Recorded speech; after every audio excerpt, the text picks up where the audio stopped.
Welcome to SP smart digital.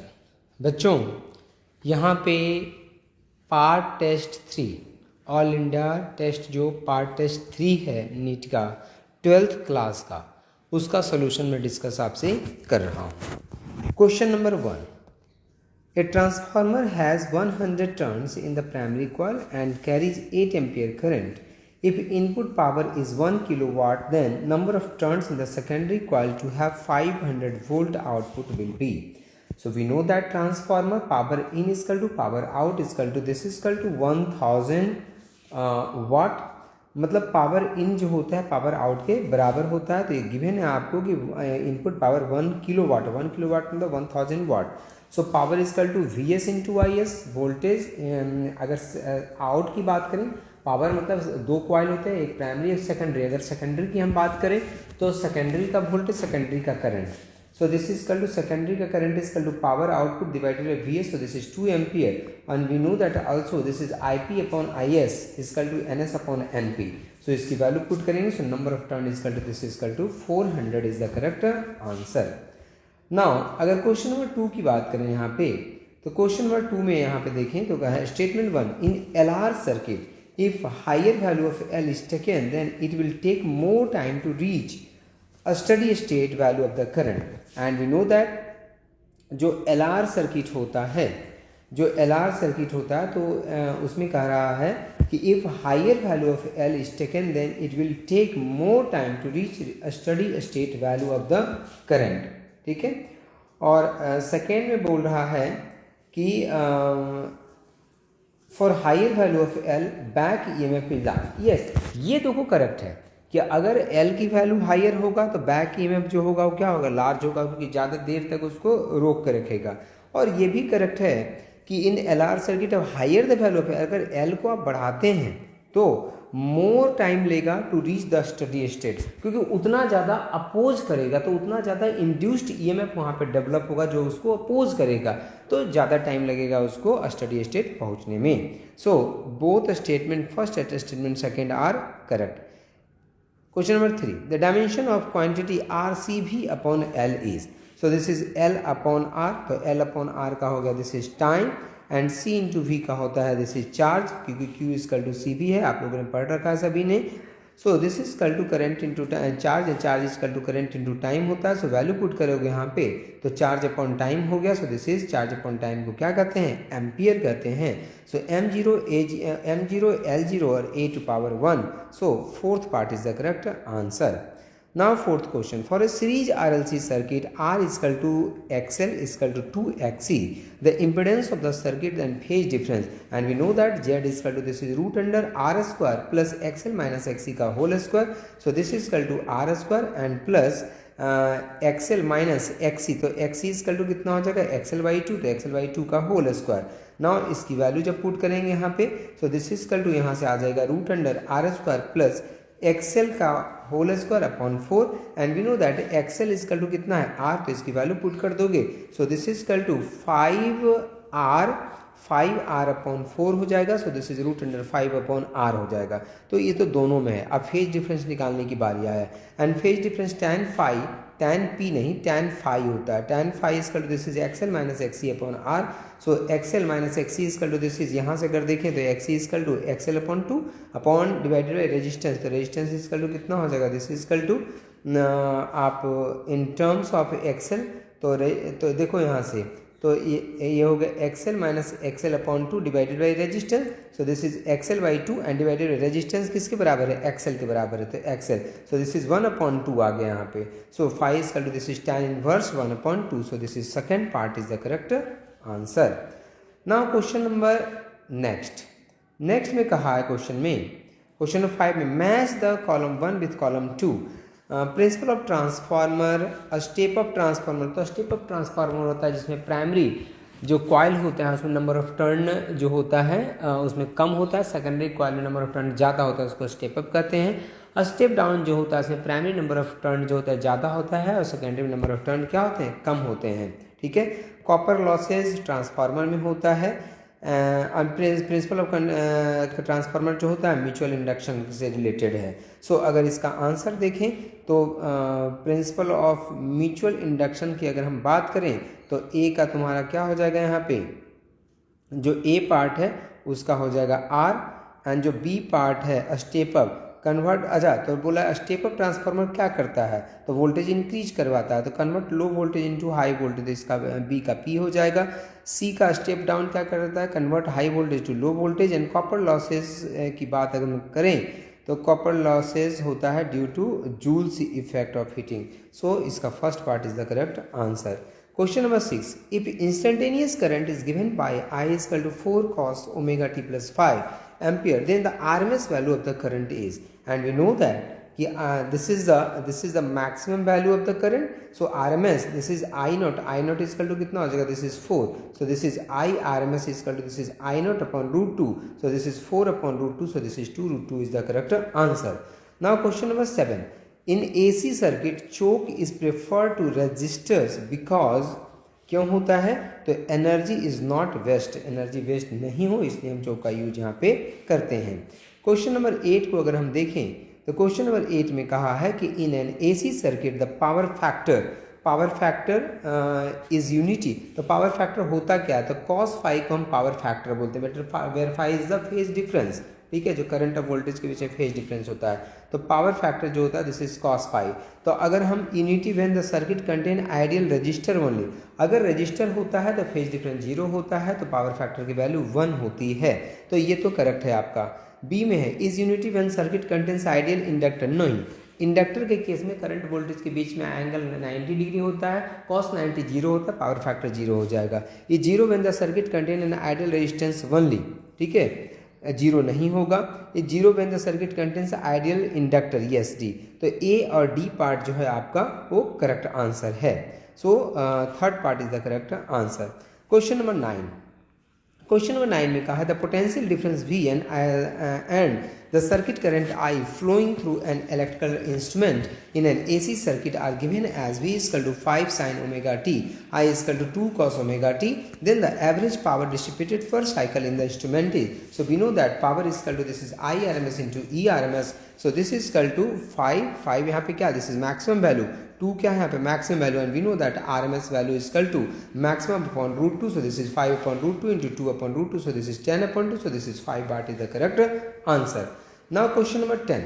Question number 10 को अगर हम देखें the real angle of dip if a compass needle is kept in a vertical plane at an angle of 30 degree to the magnetic meridian, and in this plane needle makes an angle of 45 degree with the horizontal. So we know that tan delta is equal to V upon H होता है, tan delta is equal to this is 45 degree. So V upon H cos 30 यहाँ solve करोगे तो delta is equal to this is tan inverse root 3 by 2. Question number 11 को देखें तो select the incorrect statement about the paramagnetic substances. So for paramagnetic substances is susceptibility is directly proportional to the absolute temperature. ये जो है आपका ये statement जो है इनकरेक्ट है, ठीक है। नेक्स्ट में है x1 and x2 are susceptibility of the paramagnetic material at temperature T1 K and T2 K मतलब kelvin respectively. Then so we know that तो जो पैरामैग्नेटिक होता है उसके लिए susceptibility is inversely proportional to temperature होता है। सो हम लिख सकते हैं कि x1 T2 equal to x2 T1। सो इसका करेक्ट आंसर जो होना चाहिए वो 3 होना चाहिए। तो 12 का देखो यहाँ पे जो आंसर है वो 2 है। इनवर्सली प्रोपोर्शनल होता है, जो इसका वैल्यू होता है वो इनवर्सली क्या होता है, प्रोपोर्शनल होता है। यहाँ पे अगर हम देखें तो पैरामैग्नेटिक में बोला है कि फॉर पैरामैग्नेटिक ये कौन सा है, the paramagnetic material temperature a susceptibility is inversely proportional to temperature. तो this is Chi1 is inversely proportional to 1 upon T1। अच्छा तो यहाँ से x1 T1 equal to constant हो जाएगा। So this is x1 T1 equal to x2 T2। So second part is the correct answer. Yes yes correct, second part जो है वो आपका करेक्ट आंसर यहाँ पे आएगा। Question number 13, when a ferromagnetic material is heated above its Curie temperature the material, तो Curie temperature से ज़्यादा अगर आप इसको हीट कर देते हैं तो ferromagnetic material behaves as a paramagnetic. तो डायरेक्ट आपके नोट्स में लिखा हुआ है कि फेरोमैग्नेटिक मटेरियल जो है पैरामैग्नेटिक में कन्वर्ट कर जाता है। Next is question number 14, which of the following is represented by the area enclosed by the hysteresis loop BH curve.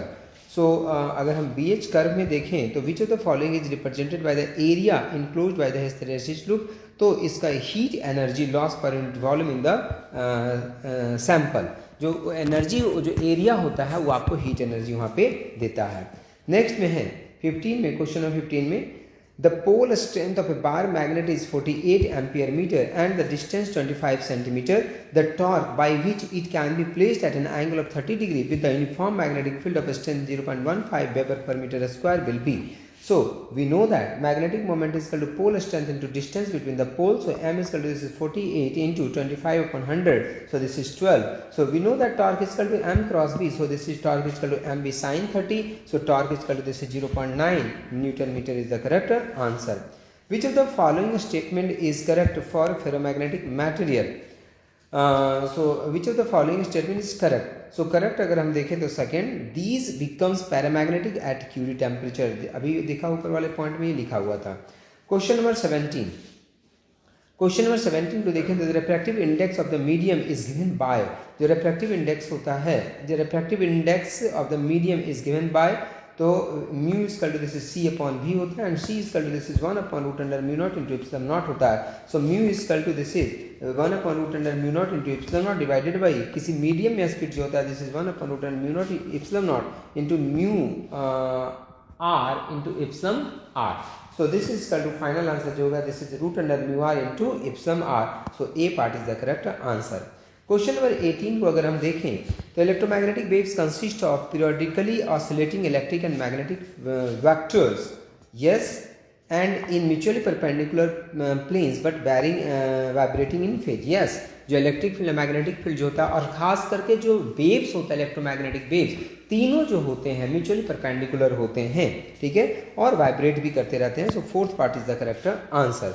Question number 19, question number 19 में कहा है plane electromagnetic wave travels in a free space along X axis at a particular point in the space, the electric field along Y axis is 9.3।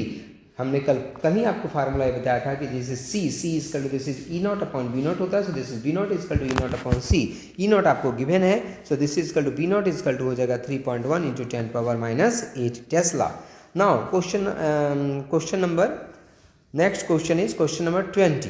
So 20 number अगर question को देखें तो पूछा है कि if lambda V lambda X lambda M represent the wavelength of the visual light X rays and microwaves then, so we know that इसका जो correct answer होगा वेवलेंथ ऑफ जो माइक्रोवेव्स होगा वो सबसे ज़्यादा होगा, फिर वेवलेंथ ऑफ जो विजुअल लाइट होगा और फिर वेवलेंथ ऑफ एक्स रेज होगा। So third part is the correct answer.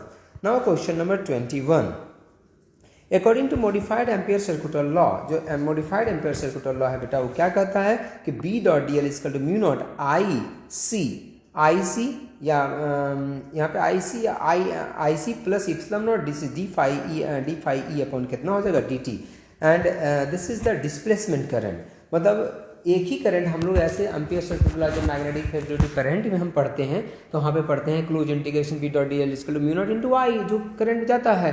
लेकिन जब हम यहाँ पे पढ़ते हैं तो डिस्प्लेसमेंट करंट भी यहाँ पे आता है, ठीक है। तो वही आई सी हो गया, ये मेन करंट हो गया, एंड प्लस में जो डिस्प्लेसमेंट करंट है उसको भी हम यहाँ पे ऐड करते हैं। मॉडिफाइड फॉर्म है एम्पियर सर्कुलर लॉ का।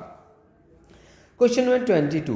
The electric field associated with an electromagnetic waves in vacuum is given by, this is E, and E is equal to 40 cos kz minus 3 into 10⁸ t I cap, where E, Z, T are in volt per meter, meter and second respectively. The value of wave vector is, so k, wave vector k की value पूछा है, तो E is equal to this is 40 cos kz minus omega t, omega is equal to this is 3 into 10⁸ metre पर second आपको given है।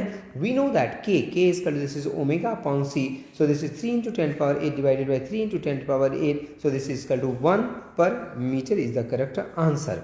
Now the average value of electrical energy density in an electromagnetic waves is, तो direct formula है, this is 1/2 epsilon naught into E square is the correct answer. Now question number 24. The north pole of a magnet is falling on a metallic ring as shown in the figure. The direction of induced current if looked from upside in the ring will be. So अगर आप ना north pole यहाँ पे जा रहा है तो यहाँ पे नॉर्थ बनेगा और ये नॉर्थ में इस तरह से करंट का फ्लो होगा, मतलब करंट यहाँ पे इस तरह से फ्लो करेगा। तो अगर आप ऊपर वाले साइड से देख रहे हो तो ये आपके लिए क्या होगा, एंटी क्लॉकवाइज डायरेक्शन में आपका करेक्ट आंसर आएगा। क्योंकि अगर नॉर्थ जा रहा है तो हम यहाँ पे नॉर्थ बनाते हैं और इसमें इस तरह से एरो लगा देते हैं, यही करंट का आपका क्या होता है, डायरेक्शन होता है। Now question number 25।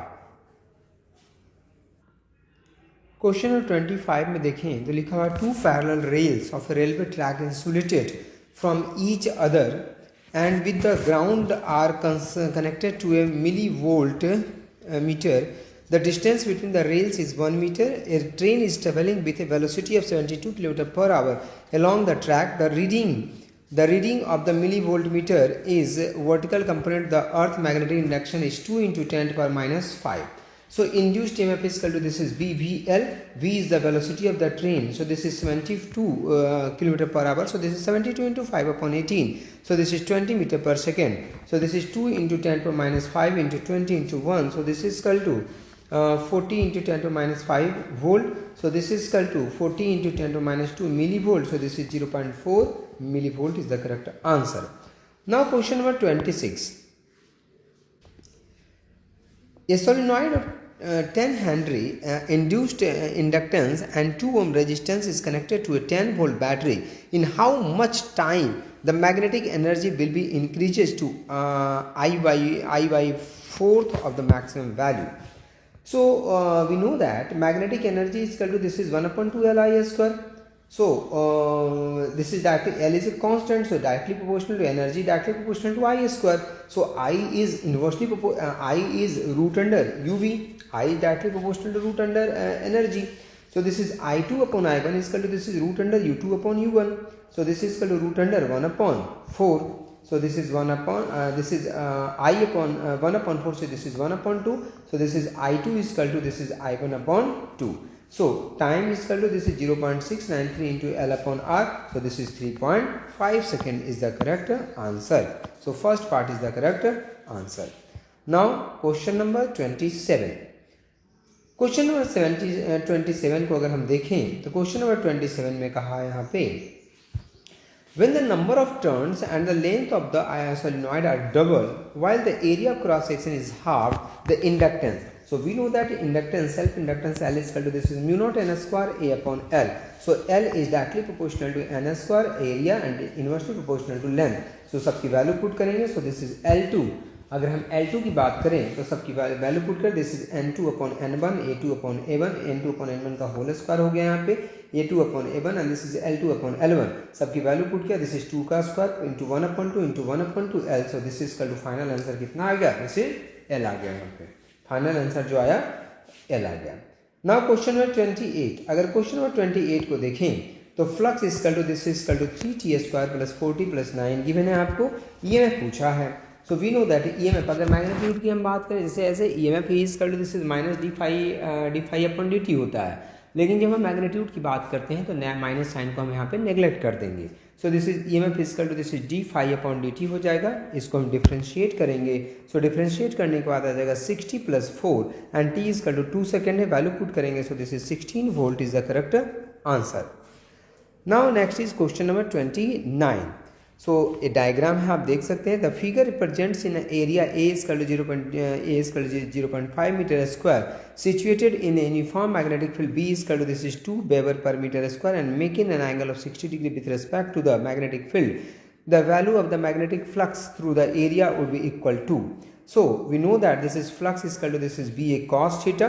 So this is B is equal to 2, area is equal to 0.5 and cos theta is equal to, this is 60 degree. So सबको कैलकुलेट जब करेंगे तो this is 0.5 Weber is the correct answer. Now next is question number 30. Question number 30 में अगर देखें तो question number 30 में कह रहा है, the mutual inductance between a primary and a secondary circuits is 0.5 henry. The resistance of the primary and secondary circuits are 20 ohm and 5 ohm respectively. To generate a current of 0.4 ampere in the secondary, current in the primary must be changed at the rate of. So here is given mutual inductance is equal to M is equal to 0.5 Henry. Resistance equal to, this is 20. Primary जो resistance है 20, secondary जो resistance है this is 5. And we know that this is M dIP upon dt. ठीक है. And this is equal to voltage. जो आप यहाँ पे हम rate of change of current with respect to time जो होगा एंड इनटू जो म्यूचुअल इंडक्टेंस होगा वो आपको दे देगा voltage, and voltage is equal to this is I into R. So this is equal to, यहाँ पे इसको सॉल्व करेंगे, इसके m की वैल्यू दिस इज 0.5 DIP जो प्राइमरी में आपका करंट चेंज करेगा with respect to time equal to this is primary जो सेकेंडरी है उसके रेजिस्टेंस इनटू जो सेकेंडरी में करंट है। तो यहाँ से जब सॉल्व करेंगे so this is 0.4 ampere per second is the correct answer. Next is question number 31। अगर क्वेश्चन नंबर 31 को हम देखें तो क्वेश्चन नंबर 31 में कह रहा है two identical coils A and B are arranged coaxially as shown in the figure, and the sign convention adopted is that the direction of the current are taken as positive when they flow in the direction of arrows. Which of the following statement is correct? So अगर हम यहाँ पे देखें so second part, if A carries a steady positive current and B is moved towards A, then the negative current is induced in a V. ठीक है, सो second part जो है इसका करेक्ट आंसर यहाँ पे है। Now next is question number 32।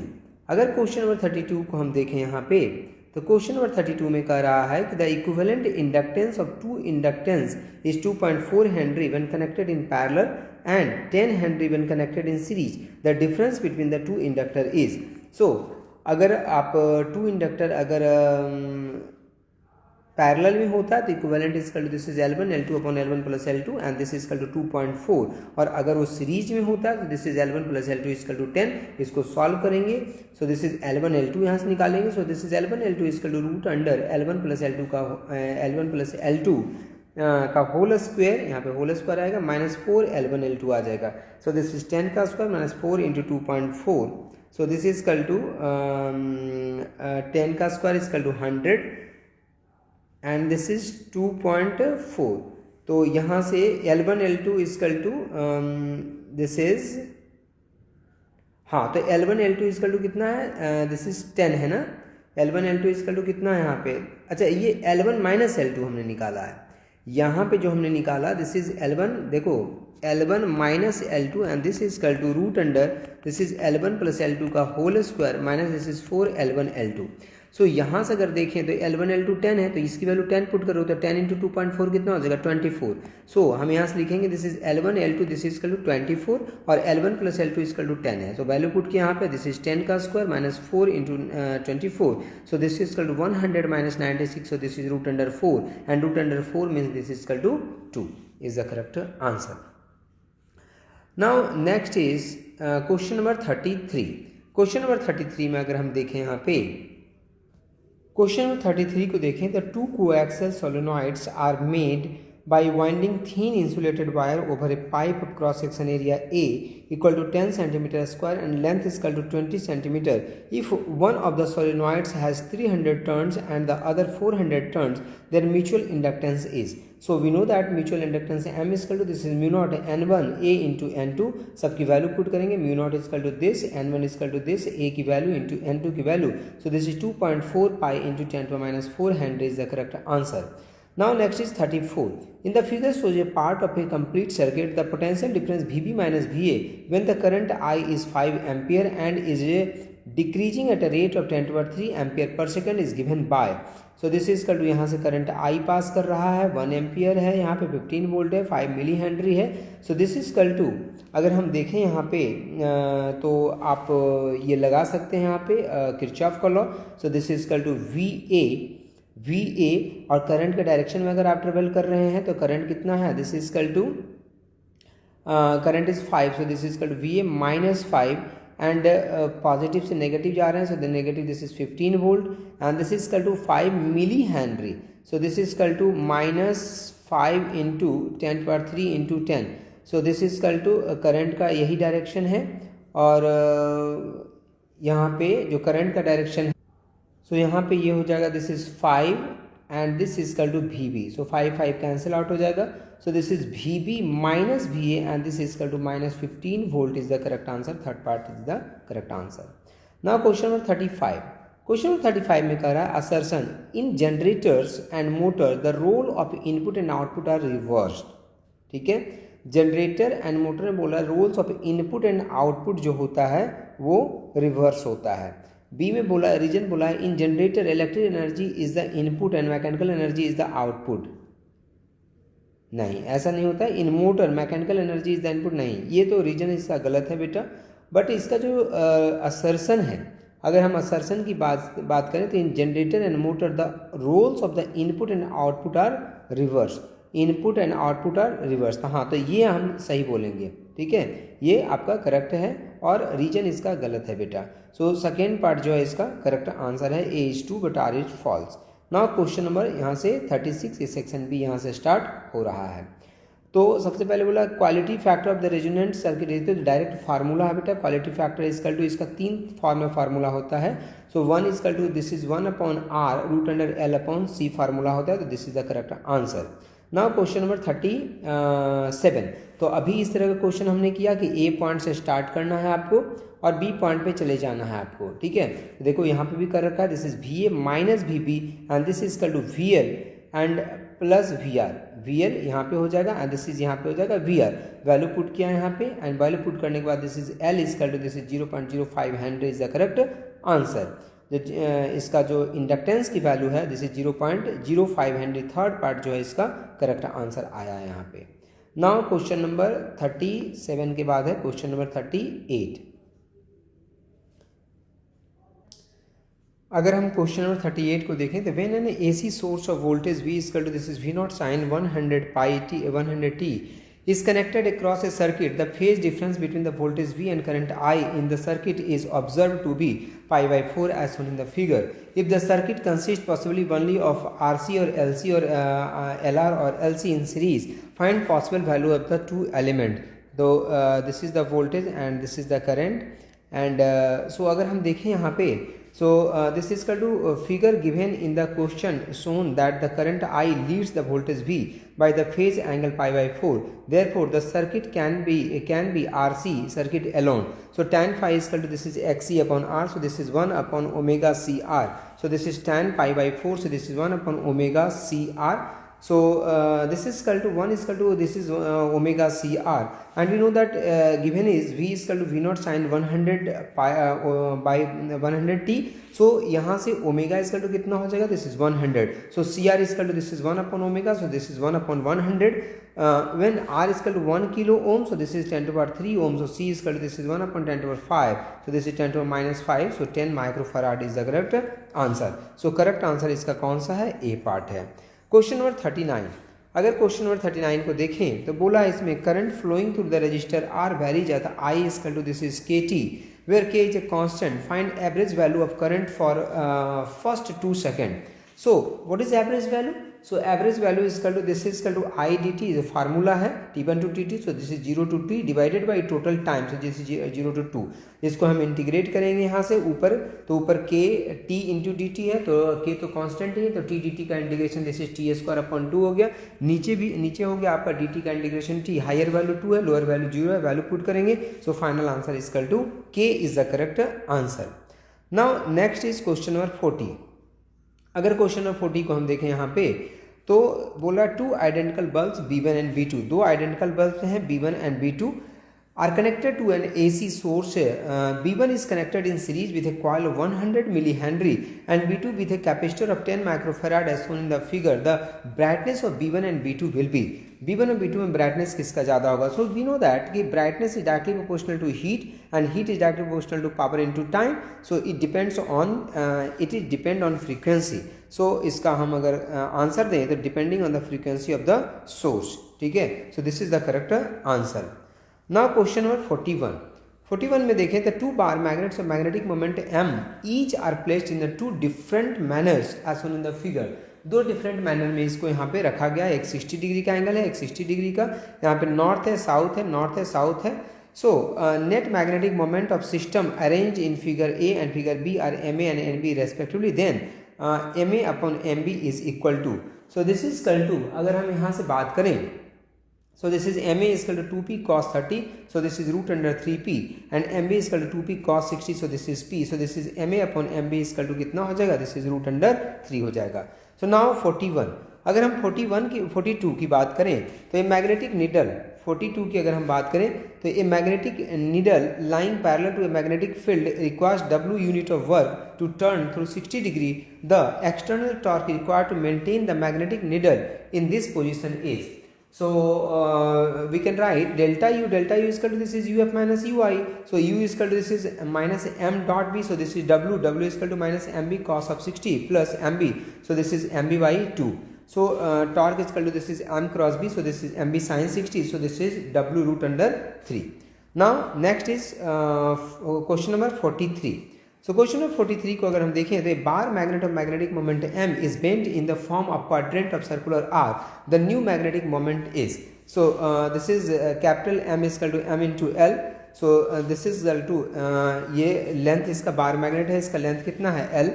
So इसको हमने कितने डिग्री पे रखा है, मैग्नेटिक मोमेंट है bent in the form of quadrant के फॉर्म में हमने इसको बनाया है. तो this angle is equal to यहाँ पे 90 डिग्री हो गया. So m dash is equal to कितना हो जाएगा, m रूट अंडर r हो गया. L is equal to this is pi r by 2. ठीक है, इसकी value. So this is m dash is equal to m root under 2 into 2l upon pi. So this is equal to यहाँ पे m dash की value 2 root 2 upon pi. m is the correct answer यहाँ पे आया है.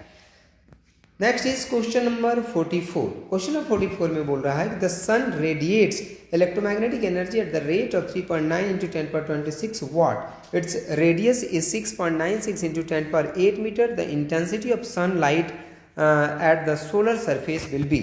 So power आपको given है, power जो है आपको गिवन है. This is equal to 3.9 into 10 per 26. Radius आपको गिवन है and we know that intensity is equal to this is power upon 4 pi r square surface area. So यहाँ इसका सॉल्व करेंगे तो this is 6.4 into 10 per 7 watt per meter square is the correct answer. Now next is question number 45. A parallel plate capacitor with plate area 2a and separation between the plates d is charged by a constant current I. Consider a plane surface of area a by 4 parallel to the plates and drawn symmetrically between the plates. What is the displacement current through this area? So net displacement जो यहाँ पे होगा, so this is net displacement id is equal to this is I. Since displacement current is uniformly distributed across the area, so this is I dash is equal to I into a by 4 upon 2/8. So this is equal to I by कितना हो गया यहाँ पे 8 is the correct answer. Next is question number 46. Match list 1 with list 2 and select the correct answer. For an AC generator, phi is equal to this is NBA cos omega t and EMF is equal to this is NBA omega and into sin omega t. So अगर इसको match करेंगे बेटा तो match करने के बाद जो second part है इसका, second part is the correct answer. आपका सेकेंड पार्ट करेक्ट आएगा. Direction of induced EMF is given by, तो डायरेक्शन ऑफ इंड्यूस्ड EMF जो है किसके द्वारा गिवन गया था, लेंस के द्वारा. Magnitude of induced EMF is given by, तो this is equal to Faraday's law. तो ये सारा यहाँ से आप देखोगे सेकेंड पार्ट इसका जो है करेक्ट आंसर है. नाउ 47. अगर 47 नंबर क्वेश्चन को हम देखें तो क्वेश्चन नंबर 47 में है यहाँ पे आप देख सकते हो. क्वेश्चन नंबर 47 में, क्वेश्चन नंबर 47 ये कह रहा है कि ए rectangular loop with a sliding connector of length 5 cm is situated in uniform magnetic field perpendicular to the plane of the loop. The magnetic induction is 0.2 Tesla and resistance of the connector R is 1 ohm. The side AB and CD each has a resistance 8 ohm. The current in the connector which is moving with velocity of 2 meter per second will be. So यहाँ पे EMF is equal to this is BVL. अगर इसको move करवा रहे हो 2 metre पर second से तो EMF कितना हो जाएगा, दिस इज BVL हो जाएगा. सो BVL से हमने निकल जाएगा. रेजिस्टेंस कितना हो जाएगा, तो effective resistance is equal to, तो ये दो किस में है, पैरेलल में है, तो पैरेलल का फार्मूला लगाएंगे प्लस 1 किस में हो जाएगा, उसके साथ सीरीज में हो जाएगा. तो ऐड करेंगे तो this is 5 ohm total resistance आएगा. And what is current is equal to I is equal to this is E upon R. So this is equal to 0.004 ampere is the correct answer. Now next is question number 48. अगर question number 48 को हम देखें तो एक coil of induced EMF, एक coil of induced inductance 0.2 henry is connected in series with a switch and cell of EMF 1.4 volt. The total resistance of the current is 4 ohm. What is the initial rate of growth growth of current when the switch is closed. So we know that I naught is equal to, this is 1.6 upon 4, so this is 0.49 ampere. Growth of current I is equal to, this is I naught 1 minus e to power minus RT upon L. So इसकी value put करेंगे, so this is equal to 8 ampere per second is the correct answer. Next question is 49. A rod of length 2 meters slides with a speed of 5 meters per second on a rectangular conducting frame as shown in the figure. There exists a uniform magnetic field of 0.04 Tesla perpendicular to the plane of the figure. If the resistance of the rod is 3 ohm, the current through the rod is. So यहाँ पे हम इसका क्या करेंगे, resistance of the rod आपको given है, current आपसे यहाँ पे पूछा गया है। तो सबसे पहले हम ईएमएफ निकालेंगे, EMF is equal to this is VBL हो जाएगा, एंड ईएमएफ जब आ जाएगा तो करंट, आपसे करंट पूछा तो current is equal to this is E is equal to E upon R। तो इसको जब सॉल्व करेंगे तो सॉल्व करने के बाद जो करेक्ट आंसर है वो this is equal to 133 milli ampere is the correct answer. Now next is question number 50. The graph given below depict the dependence of two reactive impedance XL and X1 and X2 on the frequency of the alternating EMF applied individually in them. We can then say that, अब यहाँ पे दो graph given है and एक है X1 एक है X2, दोनों क्या है, इम्पिडेंस है, ठीक है, इम्पिडेंसेस हैं, इधर फ्रीक्वेंसी है इधर इम्पिडेंस है आपका। एक ग्राफ आपका ये हाइपरबोलिक है और एक ग्राफ यहाँ पे लीनियर है, ठीक है। तो आपसे बोला है कि वी कैन से दैट, तो इसमें क्या होता है, तो अगर आप फ्रीक्वेंसी देखो XL इक्वल टू कितना होता है, this is XL equal to omega into L होता है, ठीक है, XL equal to omega into L होता है, ठीक है। तो अगर हम देखें तो और अच्छा एक इसका किसका है, डिपेंडेंट और टू रिएक्टिव इम्पिडेंस, हाँ, और XC का देखें तो XC equal to this is 1 upon omega C होता है, तो XC is inversely proportional to omega frequency के, ठीक है, और XL जो होता है वो डायरेक्टली प्रोपोर्शनल होता है। सो हम कह सकते हैं कि ये जो ग्राफ है बेटा वो इंडक्टर का है और ये जो ग्राफ है बेटा वो कैपेसिटर का है। तो थर्ड पार्ट जो है इसका करेक्ट आंसर यहाँ पे है। तो इस तरह से बेटा जितने भी क्वेश्चन 50 क्वेश्चन आपके इसमें थे, हमने थोड़ा तेज किया क्योंकि बेटा मैं ज़्यादा अगर आराम से बनाऊंगा, बहुत सारे क्वेश्चन को आराम से लिख करके बनाऊंगा बेटा, तो 2 घंटे का वीडियो कम से कम बनेगा, वो आप देखोगे नहीं फिर, ठीक है। तो इसलिए मैंने थोड़ा तेज से पढ़ाया, इसलिए कि आप जल्दी से कम आपको जहाँ पे जो डाउट है वो क्लियर हो जाए आपका डाउट, ठीक है। फिर भी अगर कोई डाउट क्लियर नहीं होता है, व्हाट्सएप पे बेटा आप ग्रुप में तुरंत मैसेज कर सकते हैं कि सर ये क्वेश्चन में मुझे डाउट आ रहा है, ये क्वेश्चन मुझे फिर से एक बार एक्सप्लेन कर दो, मैं दूसरे तरीके से फिर से एक्सप्लेन करके उसको मैं बताऊँगा आपको। तो ये सारे क्वेश्चन मैंने जितने भी क्वेश्चन थे यहाँ पे आपके पार्ट टेस्ट थर्ड 12th का जो पार्ट टेस्ट थर्ड है, जिसमें चैप्टर था बेटा magnetism, magnetic effect due to magnetism, EMI, AC और इलेक्ट्रोमैग्नेटिक वेव्स, उसके सारे क्वेश्चन हमने करा दिए। इसके थ्योरी वगैरह हमने आपको जो क्लासेस लगी है ऑनलाइन उसमें हमने करा दिया था आपको, और इसके कुछ क्वेश्चन भी हमने कई क्वेश्चन कराए थे, वो सेम तरह के क्वेश्चन भी यहाँ पे आए हुए हैं उसी तरह के।